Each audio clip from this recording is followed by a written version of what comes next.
We're delighted to welcome Charlie Covell, an actress, writer and BAFTA Breakthrough Brit. As a writer, Charlie's best known for her work on Russell T Davies' hit show, Banana, which she also starred in. And Charlie also wrote the screenplay for the feature Burn, Burn, Burn, which was featured at the London Film Festival in 2015. So welcome, Charlie. Thank you very much. Thanks for being here. Great to have you. Thanks for having me. So we'll start as we usually do with career beginnings. Yeah. And do you want to just talk to us about how you kind of knew you wanted to work in the film industry and how that came about? Yeah, I think I always wanted to act since I was really little. I think basically I was just a massive show-off. I was acting for about 10 years and doing bits of TV and film and theatre, and then a friend of mine who's a writer, a guy called Ian Weatherby, got me to help out with a script he was working on, and it just kind of went from there, and we wrote stuff together. And then, yeah, I just started writing things on my own as well, and that's how kind of Burn, Burn, Burn happened, and Banana came off the back of that. Whether you're writing for a show or whether you're writing something original, what amount of research do you undertake once you start, building a story? It depends on the project. I mean, some will come with a load of research, and often your script editor will be really helpful and kind of send you stuff they've already researched for you to read. So you often, because of time, you don't have to do like a load of research on your own. But I guess if you're writing something on spec, off your own back, then yeah, the research will be up to you. I'm in this thing at the moment called Marcella. Don't know if any of you seen it. It's on ITV, and it's a police procedural. And Hans Rosenfeld, who wrote it, who's the guy that wrote The Bridge, did a talk here actually, and he was like, you always have a police advisor basically, but sometimes the truth is really quite boring. Yeah. So you're like, can they maybe find out this way? And they're like, yeah, you can. But so sometimes I think for the sake of the drama, you might fudge the truth a little bit. But I think, there's that brilliant scene in Happy Valley. I don't know if any of you watch Happy Valley, but seeing when someone's arrested, when the woman's kind of hugging her, and it's like, obviously that would never happen, but it's so beautiful. Why the fuck not? Just do it. Yeah. And I think, it's good to stick to facts, but I think in the interest of it being really dramatic or really funny, perhaps make it sex it up a bit. Yes. Yes. So do you want to talk through your kind of creative process from like the conception of an idea to kind of getting things down and how that works? Yeah, well, I don't know if I have like a process. I think I'm naturally quite procrastinating as a person. If you're working for a production company, you're writing a script, or you've got, official people telling you what to do, that's very easy to hit those deadlines. If you're writing something on your own, I tend to get a friend to say, I want to send you a draft by this date or whatever, and then you're actually forcing yourself to hit deadlines. So the process is tends to be you come up with the idea, and you will write a treatment, and you will try and get someone to buy the treatment and give you some money to write a script. But if not, you'll write it on spec. I mean, I write quite quickly, so I wrote a draft like Burn, Burn, Burn. The first draft I think probably took. I mean, the thinking about it was a while, but the actual writing of it I think maybe was a month or 5 weeks. Wow. It wasn't very good, but it was done. The day that you send in like a draft to the production company and you're like, oh, it's done, relax, and then like a day later you'll get the notes and you're like, why does everyone hate me? This is awful. Oh, and you feel like you're ripping it apart and starting it again, which you often are, but as soon as you get into it and you're doing it, then it's fine. So yeah, the process I think is just constantly rewriting until it's actually being shot. Tends to be the thing.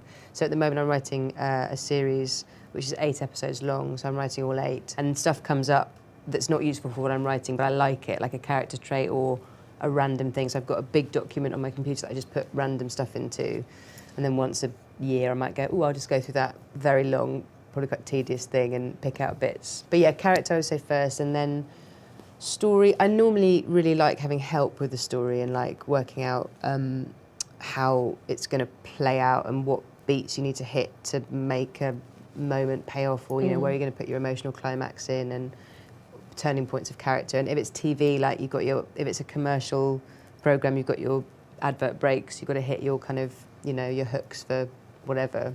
Okay, we've got a question. Hey, one quick question. How do you feel it's different from writing for TV and writing for film? The difference with TV is it's really quick. Like if you're So I'm writing on 2 shows at the moment that are other people's shows, and as you get close to shooting, you're turning around drafts very, very quickly. There's loads of people. I think there's probably more people in the room for TV, is my feeling, and it depends how many production companies are involved, depends how many channels are involved, depends how many other writers are involved. Like, there's lots of voices. So when you get notes, you're a bit like, wow, okay, that's 8 people's opinion minimum. Writing on someone else's TV show, part of the skill that I hope I've managed to do, and I don't know, we'll see when it comes out, but is actually, are you writing for that show? Are you hitting the tone? Are you hitting the way it should be? I suspect, and I may change my opinion on this when I've done my own show, but when you're the showrunner, you probably have a bit more freedom and autonomy. And it depends also on the kind of film it is. Is it a studio film? Is it an independent film? Independent films, you're always going to have more freedom, but you have less money and it may not get made. Do you feel that it's necessary as a writer to have quite a visual perspective on things? I always describe where we are.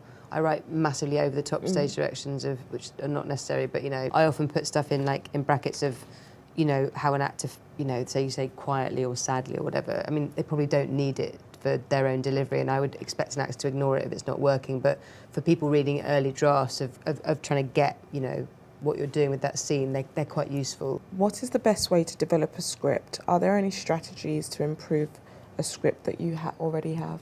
Get people to read it and hear it. So the sooner you can get actors to read it out loud in front of you. I mean, when we were developing Burn really early on, like Chania and I had, I think we just had people around to my flat. We had about 8 actors who very kindly gave up their evening, and we fed them, and you could hear stuff immediately that didn't work. Like I said, lines that you go, that's a load of shit, cut that, and it's very clear when you hear it out loud.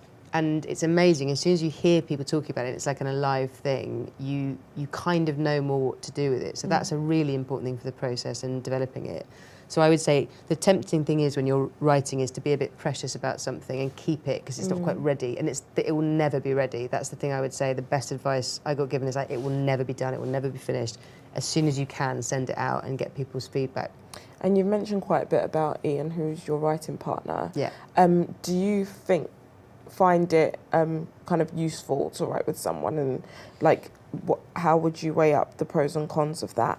I really enjoy writing with him. I enjoy coming up with ideas with him. We would brainstorm it, do a treatment, maybe write some episode outlines, think of characters, get a document together, and then the actual writing of it. We don't write together, we take scenes. So we'll go, what tends to be quite a good idea is to take your episode, break it down into scenes and beats within the scenes, and then work out exactly what you're doing, and then go, right, I'll take these 5, you take those 5.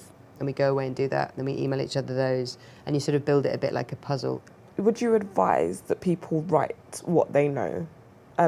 Or do you think that people should, people should be out there trying to learn new things or experience different aspects of life to be able to write? I'd say both. I'd say write what you know, but try and do loads of stuff so what you know expands. If you want to go bolder with something, maybe pick a genre that you love and know, but imbue that with your own experience. So if you love sci-fi or comic books or whatever, it's kind of finding a style you love but making it very personal to you, because that's what will make your stuff really unique. So moving into kind of, script to screen, you said with Burn you were lucky because you were involved in, the shoots and that process, but with your TV work, how has that kind of worked?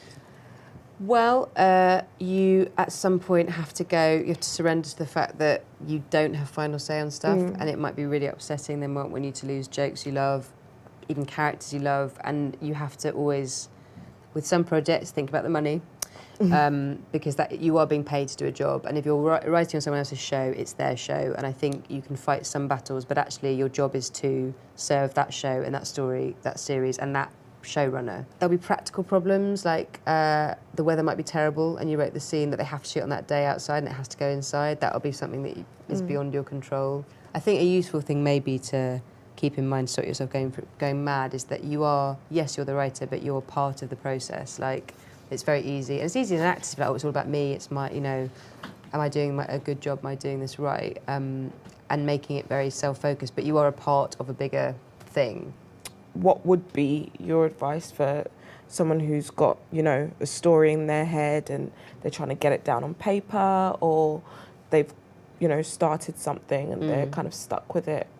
Do you have any advice? It sounds like I work for him, and I don't. But buy John Yorke's book. Genuinely, it's brilliant.